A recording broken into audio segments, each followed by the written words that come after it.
নমস্কার, কেমন আছো তোমরা সবাই? আশা করি ভালো আছো। আমার নতুন একটি ব্লগে তোমাদের সবাইকে স্বাগত জানাই। আজকেও আমরা বেরিয়ে পড়েছি সদল বলে। বাবুর আন্টি, আমি আর আমাদের কুচোকাচারা বেরিয়েছি বিকেলে একটু ঘুরতে যাব বলে, আর সন্ধ্যার পর তারপরে মার্কেটে যাব। আমরা দুজনে বেড়ালে বেশি দূরে কোথাও যায় না।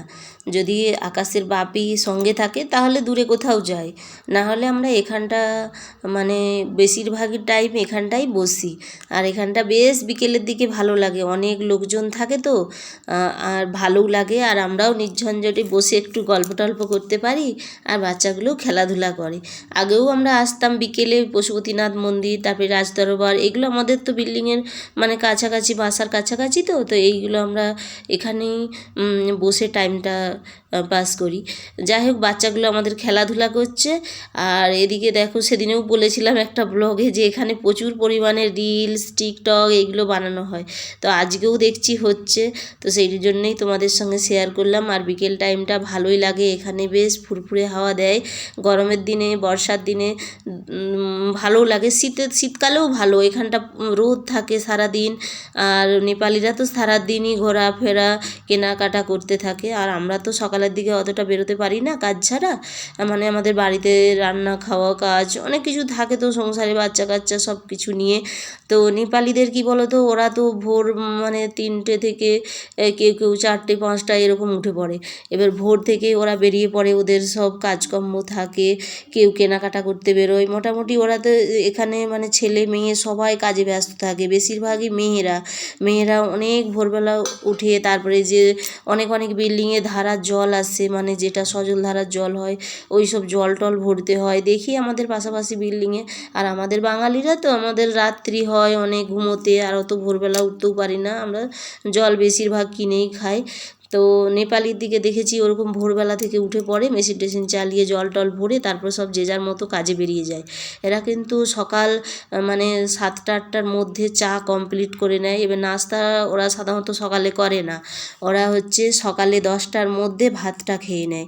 তো তারপরে এবার সারা দুপুর মানে সবাই এখানে যে বাচ্চারা শুধুমাত্র স্কুলে বা খেলাধুলা করে, বাকি যে তার মা বা ফ্যামিলি আরও যারা থাকে ওনারা কিন্তু সারাদিন কাজে ব্যস্ত থাকে।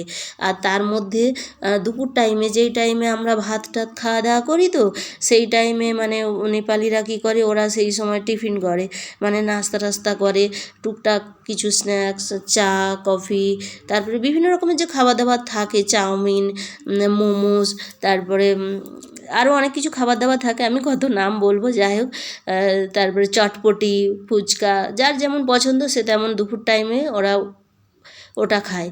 আর তারপরে আবার বিকেল টাইমেও খায়। বেশিরভাগ এখানে শীতের দেশ বলে চা কফিটা খুব চলে, চা কফি খায়। তারপরে স্ন্যাক্সও বিকেলবেলার দিকে খায়, কারণ ওরা তো মোটামুটি নেপালিরা 5টার মধ্যে সব বাড়ি ফিরে আসে, বা যারা অফিস টাইম 6টার মধ্যে 4টের মধ্যে মানে বাসায় ফিরে আসে। তারপরে এবার ওই 6টা 7টা খুব জোর হলে 8টা পর্যন্ত মানে ওরা জেগে থাকে, তার মধ্যেই ওদের কিন্তু ডিনারটা কমপ্লিট করে ফেলে। আমাদের বাঙালিদের মতো অনেক রাত্রি করে খাওয়া, বা বেশিরভাগই দেশেও বাঙালিরা তবুও 9টা 10টা এরকম, ওরা কিন্তু অত রাত্রি পর্যন্ত জেগে থাকে না, একদম 6টা থেকে 7টা 7:30 8টার মধ্যে কমপ্লিট করে ফেলে, দিয়ে মানে খাওয়া দাওয়া করে শুয়ে পড়ে, আবার ভোর 4টে 5টা থেকে উঠে পড়ে। এইটাই হচ্ছে ডেলি রুটিন। আমাদের রুটিনটা একটু আলাদা, আর আমরা এখানে থাকলেও ওনাদের মতো হতে পারি না, মানে ওনাদের মতো প্র্যাকটিস করলেও অত তাড়াতাড়ি সন্ধ্যার মধ্যে 7টা 8টার মধ্যে আমরা নাস্তাই করি 9টার পর, তার মধ্যে 9টার মধ্যে মানে ডিনার টিনার করে কমপ্লিট করে ঘুমানো অসম্ভব ব্যাপার। হ্যাঁ, আমাদের বাচ্চারা স্কুলে যায়, তো ওরা 10টার মধ্যে খাওয়া দাওয়া করে ঘুমিয়ে পড়ে, সেটা সম্ভব হয়, কিন্তু বড়দের পক্ষে হয় না, যারা কাজে ব্যস্ত থাকে বা অন্যান্য আরও তো সংসারে অনেক ঝামেলা থাকে, অত তাড়াতাড়ি মানে খাওয়া দাওয়া। আর আমরা অভ্যস্ত প্রথম থেকে, আমাদের অত তাড়াতাড়ি খাওয়া দাওয়া মানে করতেও মন লাগে না, ভালো লাগে না। যাই হোক, এই রকম চলে নেপালিদের রুটিন। আর আমরা দেখো ওখান বেরোতে বেরোতে মানে এদিকে ওদিকে একটু পাচাল করছিলাম, বেরোচ্ছিলাম, ঘুরছিলাম। তারপরে দেখছি সন্ধ্যা হয়ে আসছে। আর আমার পেছনে তোমরা লক্ষ্য করলে দেখতে পাবে 2015 নেপালে যে ভূমিকম্প হয়েছিল তার যে ওই যে মন্দিরটা, পেছনে যে মন্দিরটা এখন নতুন করে বানিয়েছে, মন্দিরটা তো নতুন করে বানিয়েছে। আর মন্দিরের যে ভাঙা অংশটা ওটাকে কিন্তু সুন্দর করে কালার করে কভার করে রেখেছে স্মৃতির উদ্দেশ্যে। এর আগেও আমি বলেছিলাম তোমাদেরকে। তো যারা ট্যুরিস্ট আসে তারা ওটা দেখে জানতে পারবে, ওটার মানে দেখতে পারবে কেমন ছিল আগের অবস্থায়, সেই জন্যই হয়তো রেখেছে। যাই হোক, এখন এদিকে যাচ্ছি অন্য একটা মার্কেটে যাচ্ছি বলতে কোনো কিছু কেনাকাটা করতে নয়, যাচ্ছি হচ্ছে বেড়াতে। ওইদিকে একটা ব্রিজ আছে, ওখান পর্যন্তই সবাই মিলে যাব। আর এই যে রাস্তাটা দেখতে পাচ্ছ, এই রাস্তাটা হচ্ছে মাছ মাংসের দোকান, মানে এখানে একটু দূরে। তো এখানেও অনেক মানে জ্যান্ত মাছ, তারপরে চিকেন, মাটন সব কিছুই পাওয়া যায়। যাই হোক, এবার আমরা এদিকে যাচ্ছি একটু এগিয়ে। আর এখানেও না খুব সুন্দর সুন্দর জামা কাপড়ের কালেকশান আছে। আর ওইগুলোর দামটা মোটামুটি ওই 3,500 থেকে শুরু। 3,500, 3500, 3400, 3200, তারপরে 2200, এই রকম থেকে শুরু, তার উপরে আছে। তো আমরা এখন ওদিকটা থেকে একটু ঘুরে আসব, মানে বাচ্চাদেরকে নিয়ে। ওরা তো এক জায়গায় বেশিক্ষণ থাকতে চায় না, তাই বলি এদিক ওদিক একটু ঘুরে আসি, তারপরে যাব সবজি মার্কেটে।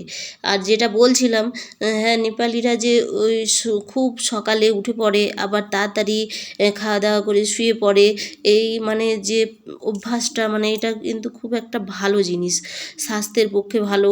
এনাদের কিন্তু শরীর খুব খারাপ কম হয়। আর বেশিরভাগই মানে বয়স্ক যারা মানুষ 100 মোটামুটি 15-10 এরকমভাবে মানে আয়ু থাকে, বেঁচে থাকে আর কি। কী বলবো আমি নিজেও বুঝতে পারছি না, মানে 110-15 বছর করে বেঁচে থাকে, এতটাই মানে ওষুধ টষুধ কিছু খেতে হয় না, এই রকম ব্যাপার এখানে।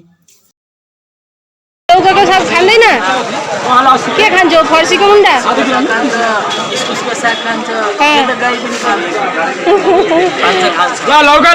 हामी यही खान्छ ए लौकाको साग मिठा लाग्छ मिठा लाग्दैन লাউ শাক বিক্রি হচ্ছে বলে বলছে লাউ শাক আবার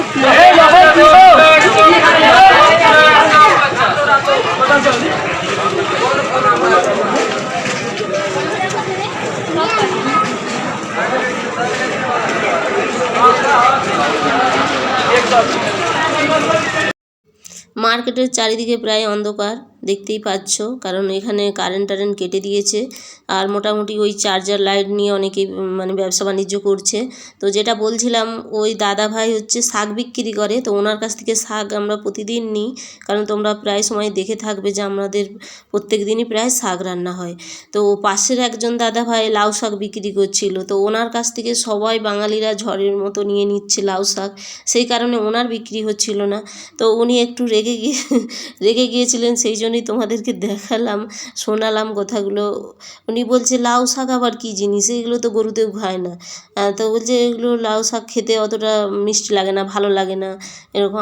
আমি তখন বলছি যে আমরা তো লাউ শাকটাই বেশি পছন্দ করি, ওটা ভালো লাগে খেতে, মিষ্টি লাগে, সেই কারণে বলা বলি হচ্ছিল। তো এদিকে যাই হোক বাড়ি আসলাম। আর বাড়িতে আসার পরেই দেখছি আকাশের বাপি আম আর এই সবজি কিছু নিয়ে এসেছে, আমিও নিয়ে এসেছি সবজি। আর এই মাছ এনেছে, মানে কি বলবো, মিক্স যে মাছগুলো হয় না, ওটা যেই মার্কেটটা দেখাচ্ছিলাম ওখানে নয়, ওটা একটা বড় মার্কেট, আরেকটা মার্কেট আছে, তো সেখানে নাম বললেও তোমরা চিনতে পারবে না। যাই হোক, সেখান থেকে নিয়ে এসেছে। তো এখানে তো বলেইছিলাম সবসময় এরকম ছোটো মাছ পাওয়া যায় না, তো বড় মাছই তো প্রায় সময় খাওয়া হয়। ছোটো মাছ আমি খেতে ভালোবাসি, কিন্তু বাছতে পারি না। যাই হোক, বড় মাছ বেছে দেয়, ছোটো মাছ অতটা বেছে দেয় না, তো আমাকেই বাধ্যতামূলক এখন বাড়িতে বাছতে হচ্ছে। আর এদিকে আমি রান্নার সব কিছু জোগাড় করে নিয়েছি। লাল কালকে একটা খেয়েছিলে না? হ্যাঁ, দেখো সে কেমন টাইপের, এটাকে কি বলে, পেয়ারার মতো পাকা পেয়ারা। এই দেখো, এটা কালকে খেয়েছিলে না, এই বিচেটা লাল হয়ে গেছে, তার মানে এটা মিষ্টি, তাই তো? আরেকবার দেখো, হ্যাঁ, এটা কেমন লাগছে, টক না মিষ্টি না কি? পাহাড়ি ফল, নাম জানো এর? কি নাম জানো? জানো না? আকাশ বেড়াতে গিয়েছিল স্কুল থেকে, স্টুডে, সেখান থেকে পেরে নিয়ে এসেছো, তাই তো? অনেক পেরেছিলে? বন্ধুরা মিলে সব খেয়ে নিয়েছো?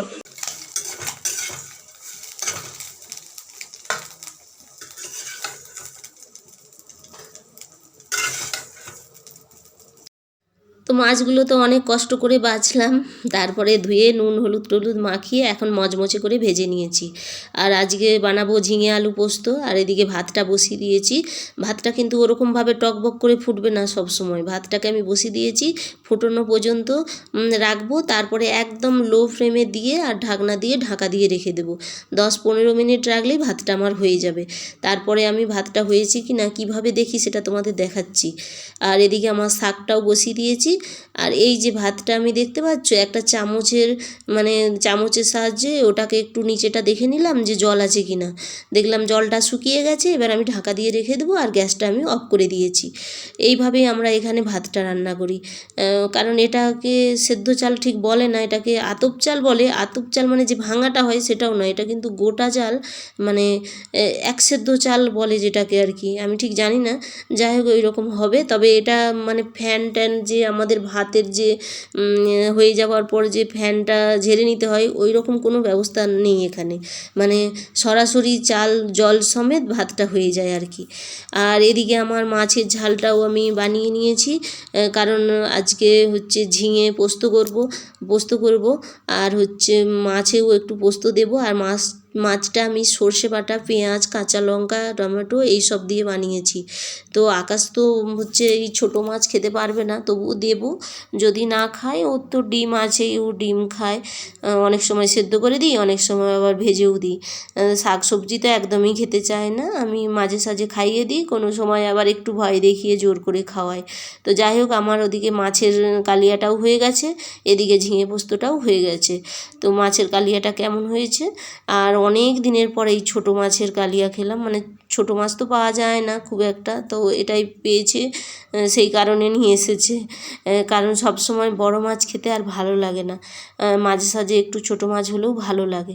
আর আমটা এনেছিল 2 কিলোর মতো। তো এবার তো আমের সিজন মানে চলে যেতে শুরু করেছে, খুব বেশি আর আম পাওয়া যাবে না, কিছুদিন পরেই হয়তো সব বন্ধ হয়ে যাবে।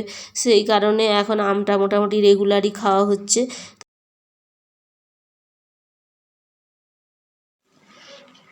আকাশের ভাত বেড়ে নিয়েছি, আর এই যে আকাশকে একটা মাছ ভাজা দিয়েছি, খাবে তো কি না জানি না, তবুও দিয়েছি। আর কি রান্না হয়েছে আজকে, পালং শাক আর লাউ শাকের ডাঁটা দিয়ে চচ্চড়ি, মানে আলু বেগুন টেগুন দিয়ে। আর এটা হচ্ছে ঝিঙে আর আলুর পোস্তটা আমি গোটা দিয়েছি। এটা বাবুর জন্য সেদ্ধ বলতে সব কিছু দেওয়া আছে, শুধু ঝাল বাদ, আকাশ খায় না। ওইদিকে তো মাছ ভাজা রয়েছে, আর এই হয়েছে মাছের কালিয়া, সর্ষে বাটা দিয়ে, পেঁয়াজ, কাঁচা লঙ্কা, টমেটো দিয়ে, মানে তেল ঝাল কালিয়া, যাই হোক যেটা হোক বললেই হবে। তা এখন আকাশকে খেতে দিয়ে দিই, তারপরে আমরা খাবো। আকাশবাবু বসে পড়েছে, কেন আকাশবাবু? মাছ ভাজা দেখে কি বিরক্ত লাগছে? সরে এসো, থালার কাছে এসো। আকাশ লজ্জা পাচ্ছে, আর এই যে এত বড় ছেলে এখন এই যে ঝালবিহীন সবজি খায়, তাই তো আকাশ? তুমি এসব খাও তো ঝালবিহীন? ভাতের কালারটা কিন্তু সাদা, যখন ভাতটা ফুটছিল দেখাচ্ছিলাম তখন কিন্তু দেয়ালের কালারটা পড়েছিল, সেই কারণে একটু হলুদ মতো লাগছিল। যাই হোক, আজকের ব্লগটা এই পর্যন্তই, দেখা হবে নতুন কোনো ব্লগে। ততক্ষণ তোমরা সুস্থ থেকো, ভালো থেকো আর সাবধানে থেকো।